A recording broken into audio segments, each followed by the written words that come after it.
If you haven't voted, you got about an hour and a half to do so. Our Vote 2004 coverage continues with World News Tonight.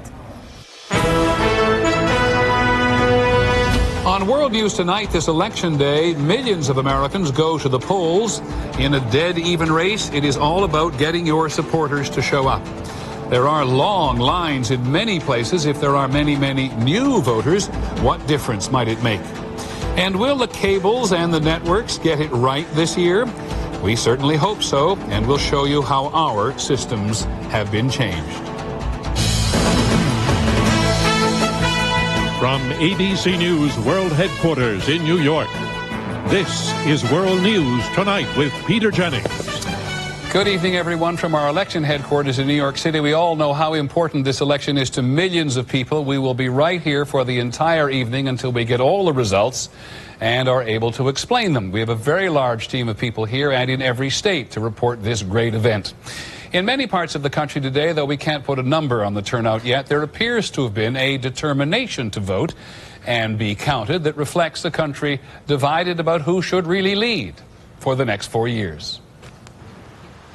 There is no mistaking the enthusiasm to vote in many places. Make history, y'all.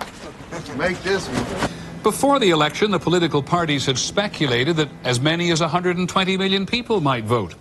We have talked today, more importantly, we have listened today to a lot of people in a lot of places, and here's a sample. We do need to get out here and put our votes in. That's important. Voting for the person who's going to keep us safest. And that would be? I'm voting for Bush. I'm still undecided. We need more jobs, more educational programs. I think it's time for a change. W's for victory. Everyone counts, as they say. Right. Mr. Bush voted at a firehouse in Crawford, Texas. Wish him all the best, and he's you know, he and I are in the exact same position. We've given it our all, and I'm sure he is happy like I am that the campaign has come to a conclusion. Mr. Kerry voted at the Massachusetts State House in Boston. I'm very confident that we've made the case for change, the case for trust in new leadership, a new direction, a fresh start. Make sure that they're aware of where their polling site is. There are two great armies of volunteers out there today working for Mr. Bush and Mr. Kerry. Your only job today is just to get them out to those polls. Hundreds of thousands of people urging supporters on, walking or driving them to the polls. We really could use your support this year, and the president would appreciate it. Some of the volunteers from both parties have traveled far and wide to squeeze out every vote they can. On for Kerry! Well, tonight is all about how the electoral map shakes out. The 11 or so battleground states are there in yellow. Now, watch this. As it changes, this is a visual representation of how much more weight states with greater population have in the Electoral College. Ohio, of course, you can see looms large, and we are reminded once more today that no Republican has won the White House without the Buckeye State. It took some patience to participate in the process there today. ABC's Claire Shipman is in Columbus. Claire? It did, Peter. And in fact, Democrats have been quite worried about the issue of turnout in the event of bad weather. There was plenty of bad weather in Ohio today, but so far, it appears that Ohioans have been willing to brave all of the elements. The rain wasn't bothering them, nor the prospect of hours in line. This is a privilege, and I am absolutely amazed. I have never seen this many people out here to vote like this. It's fantastic. In fact, election officials predict 1 million more voters will hit the polls than did in 2000. Please vote for President Bush today. Get out the vote efforts continuing well through the day. John Kerry needs you. Come on out. Let's vote. These young Republicans in Cleveland often found there was no need.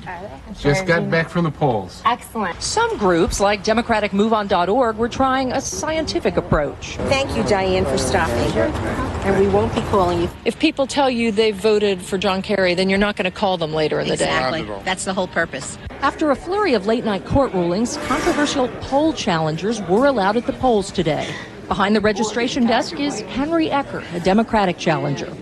We're not planning on challenging anybody. Republicans were expected to do most of the challenging of newly registered voters, and Henry found himself with very little to do when his Republican counterpart didn't even show up. And across the state, we're told there was very little challenging. It was mainly observing at the polls. It seems Peter, that the story here was big turnout, little trouble. Thank you, Claire. Talk to you later. Claire Shipman in Ohio. Incidentally, according to Federal Election Commission figures, the highest turnout in recent decades was in the 1960 election, when about 63% of eligible voters cast their ballots. As we said, it's not possible to characterize accurately on a national level any turnout at this hour, but there's pretty strong visual evidence in places that count that people know they count.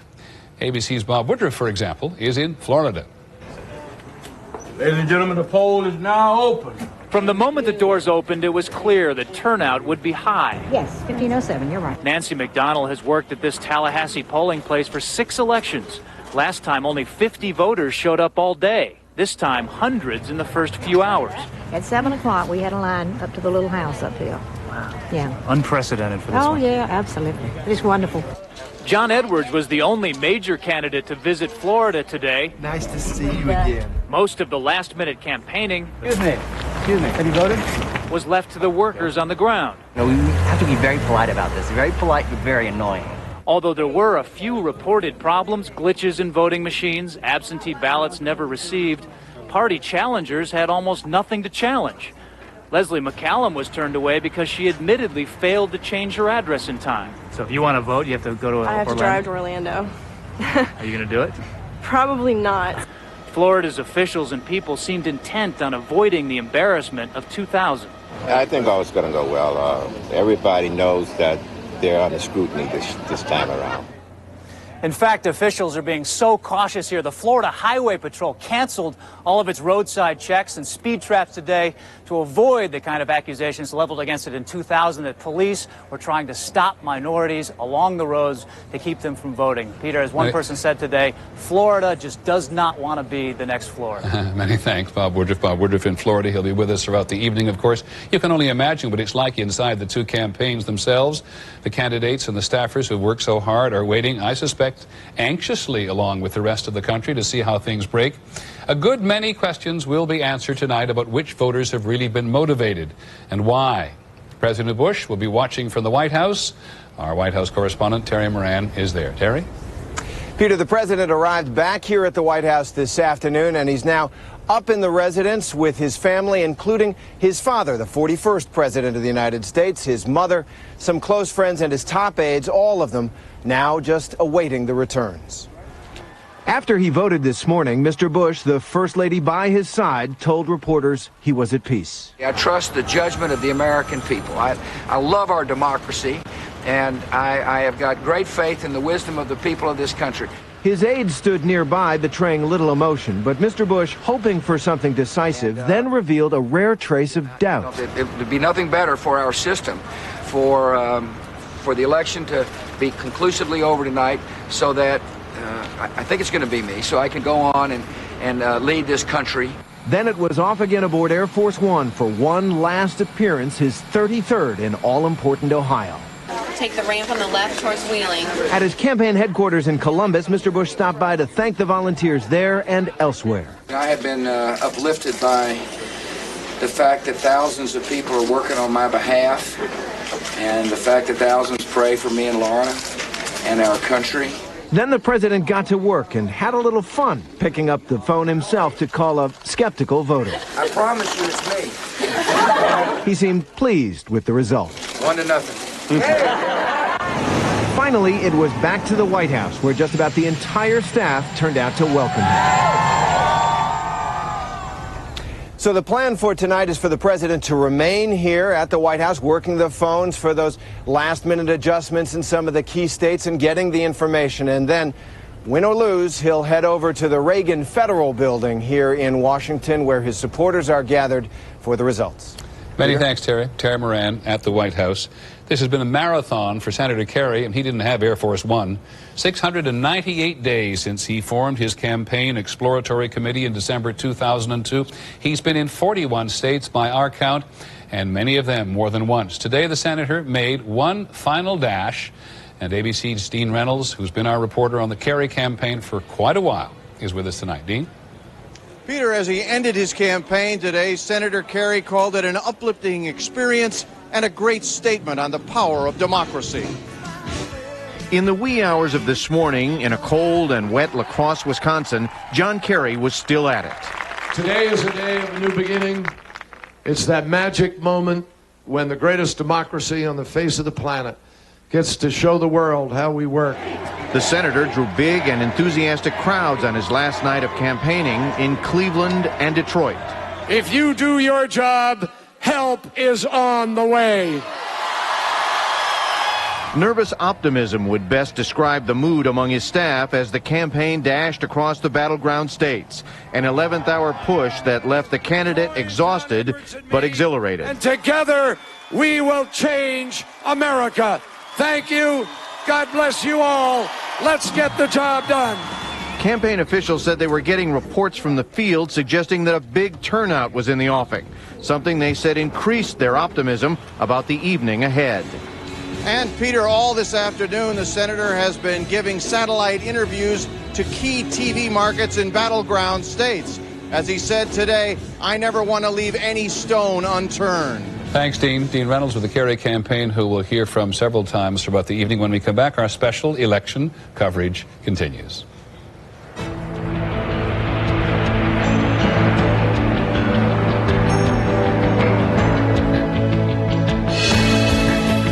This is World News Tonight with Peter Jennings, brought to you by Pacific Life.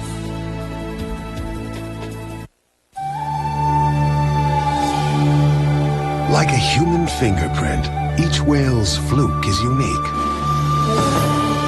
At Pacific Life, we know that no two individuals have the same financial goals.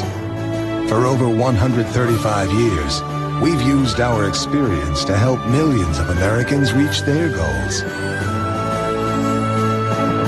Pacific Life, the power to help you succeed. My simple solution, Mylanta. My quick fix, Mylanta. For your heartburn, Mylanta soothes and calms on contact. My way to go, Mylanta. My security blanket, Mylanta. And now there's a new sensation of cool. New orange cream Mylanta. My easy answer for heartburn. My heartburn, Mylanta. You know about Allegra, but you should know about Allegra D. It just may be music to your ears. Ask your doctor about Allegra D. You need to know about it. So I put on this new Thermacare heat wrap for knees. It heated up and it was all downhill from there. With less knee stiffness, less pain. Nice. Oh, and since the knee wrap can go anywhere I go, I'm gone.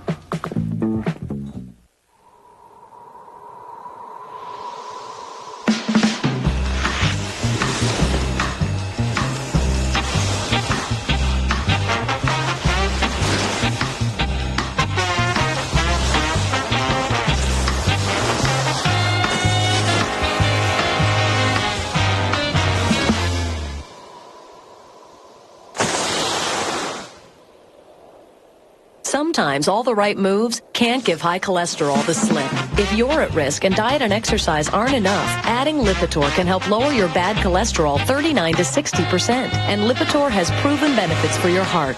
Lipitor is not for everyone, including people with liver problems and women who are nursing, pregnant, or may become pregnant. Simple blood tests are needed to check for liver problems. Tell your doctor about other medications you are taking, or if you experience muscle pain or weakness, as they may be a sign of a serious side effect. So take the next step. Ask your doctor about the benefits of Lipitor. As we said at the beginning of the broadcast, long lines have been a common sight at many polling places today. There was concern before today, as you probably know, about whether there would be problems. Both sides may or may not be prepared for the worst. We have something very important for our coverage tonight, and it's called Ballot Watch. The man who mans the Ballot Watch desk for us is ABC's Jake Tapper. Jake, what's it look like out there in the country today? Well, nothing too serious as of yet. Both sides, of course, are accusing the other of various dirty tricks in various states and counties. But we haven't yet seen the kind of legal and political escalation that both sides had threatened. And both parties appear to be very prepared to make challenges in large numbers if they think it's necessary. Oh, yes. The Democrats have more than 10,000 lawyers scattered throughout the country. They have 6 planes fueled and ready to go just in case any hotspots emerge. And they've already saved up $6.7 million for any post-election legal battles. The Republicans, too, have 8,000 to 10,000 lawyers scattered throughout the country, 8 planes fueled and ready, and they have saved up about $10 million. Now, here's the point, though, Peter. Though we've heard about lawsuits and all sorts of complaints all over the country, not one of those planes has taken off. That's encouraging, I think. Memories of 2000 election very much on people's minds. Many thanks, Jake. When we come back this evening, our special election coverage continues.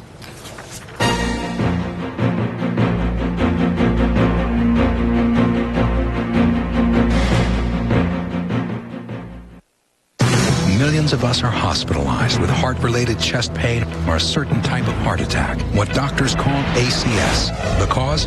For most, it was blood platelets that formed clots, which blocked blood from getting to the heart. Think aspirin and other heart medications alone are enough?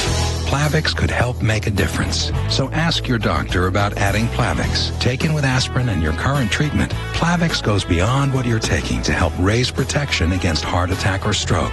Plavix and your other medications work in different ways. Plavix taken with aspirin plays its own role in keeping blood platelets from sticking together and forming clots, which helps keep blood flowing. If you have a medical condition that causes bleeding, such as a stomach ulcer, you shouldn't use Plavix. The risk of bleeding may increase with Plavix and when you take Plavix with certain other medicines, including aspirin. Review your medicines with your doctor to minimize this risk. Additional rare but serious side effects could occur. Add more protection against heart attack or stroke with Plavix.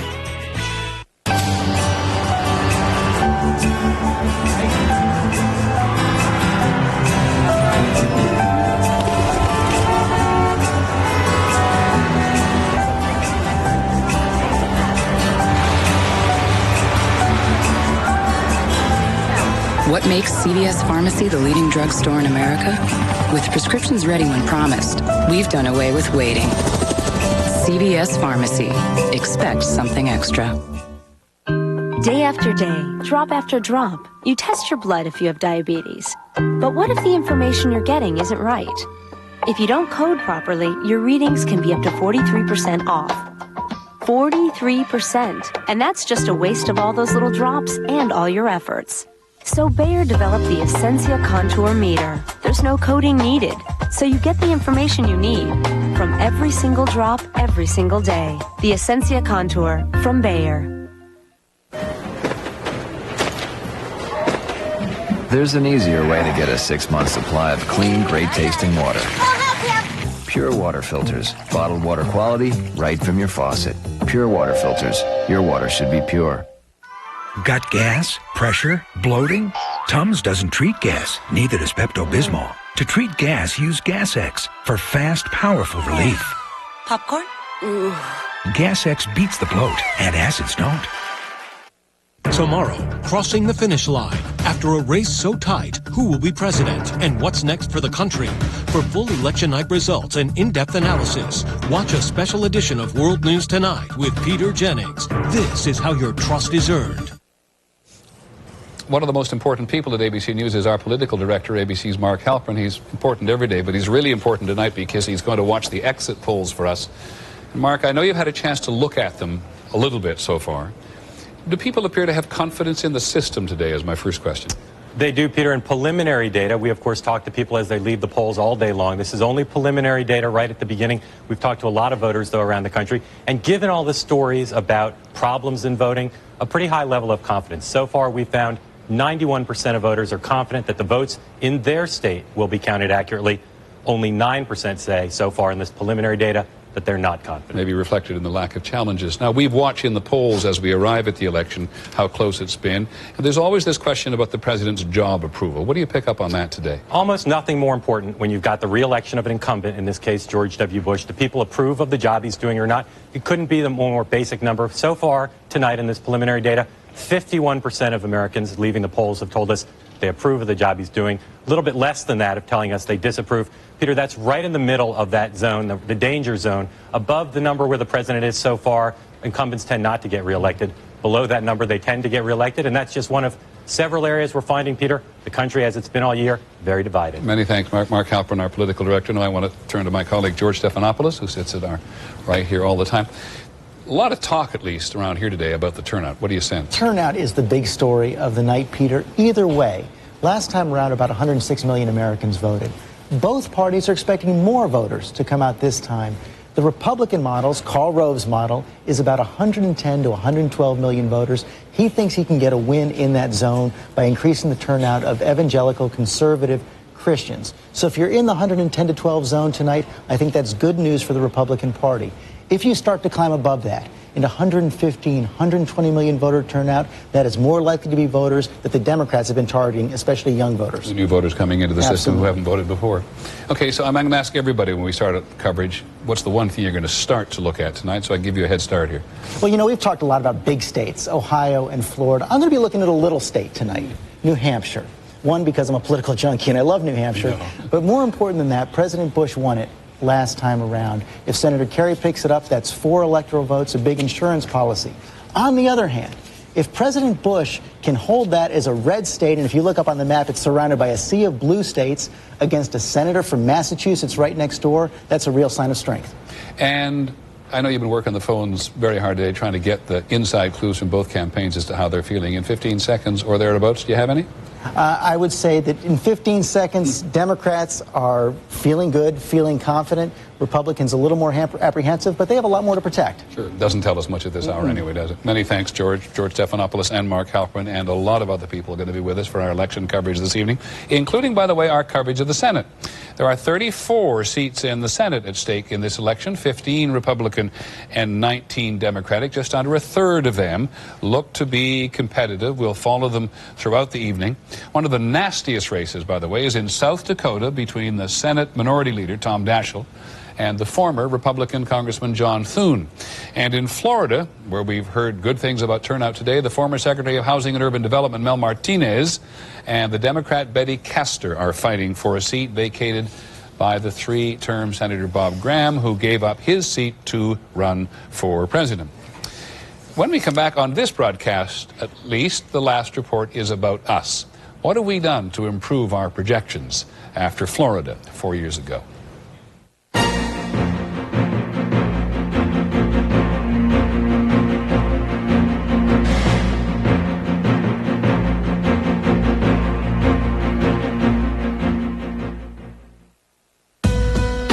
A funny thing happens when your body doesn't sleep at night. Your mind zones out during the day. It's like going through life on autopilot, out of sync with the world around you. To help you sleep, there's Ambien, the #1 prescribed sleep aid in America. Ambien helps you fall asleep fast and stay asleep longer, so you wake up refreshed, not groggy. Until you know how Ambien will affect you, you shouldn't drive or operate machinery. Side effects may include drowsiness, dizziness, and diarrhea. You shouldn't take it with alcohol. All people taking sleep medicines have some risk of becoming dependent on the medicine. Prescription sleep aids are most often taken for 7 to 10 days as needed, or longer as advised by your doctor. Memory problems can usually be avoided by taking Ambien only when you can devote 7 to 8 hours to sleep. Talk to your doctor about Ambien. Ambien works like a dream.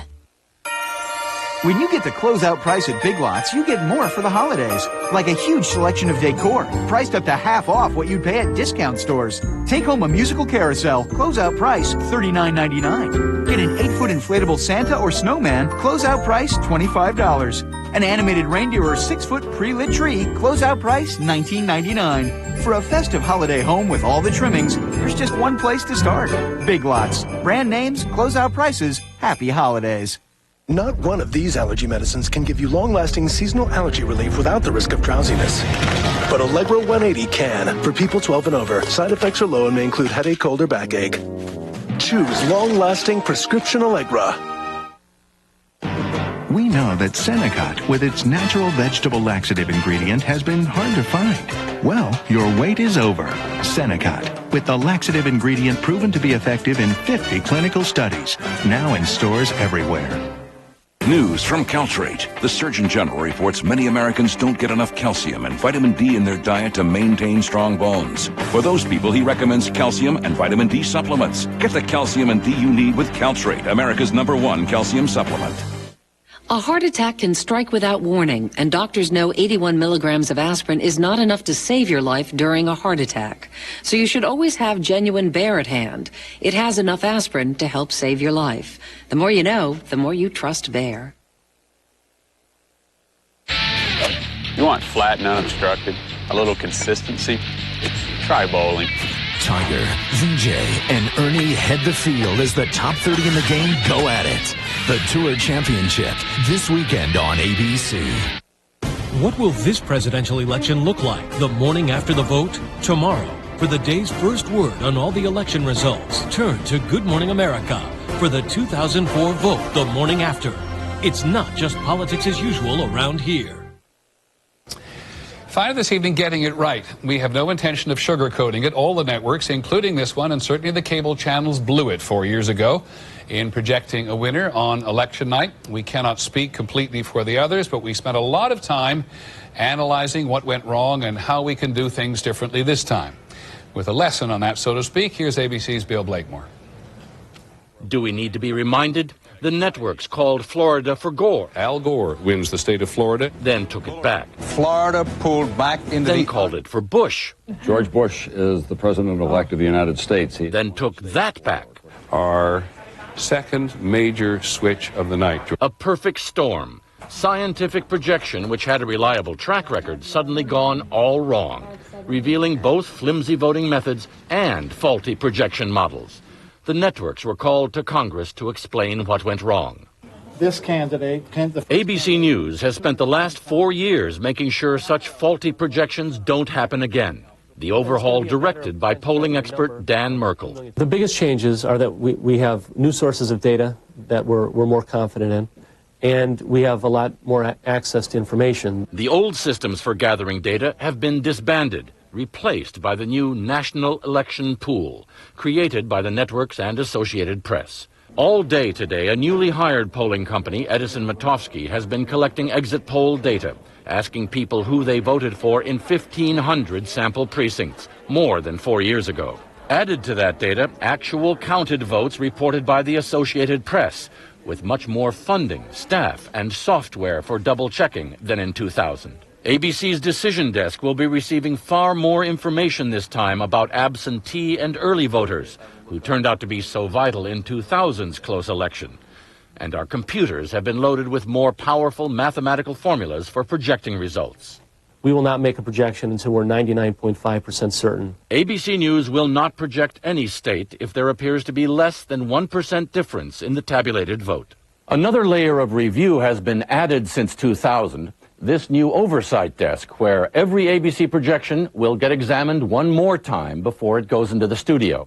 Our Decision Desk experts will be isolated from competitive pressures so as not to be influenced when making projections. ABC News executives say the requirement is simple, that when ABC paints a state red or blue, it can stay that way. Bill Blakemore, ABC News, New York. And that is our report on World News Tonight. It's exciting. We'll have election results throughout the evening as we get them. Our election coverage begins in just a few minutes. At the top of the hour, moments would be more precise. We hope you'll stay with us throughout the evening on your local ABC station. I'm Peter Jennings in New York.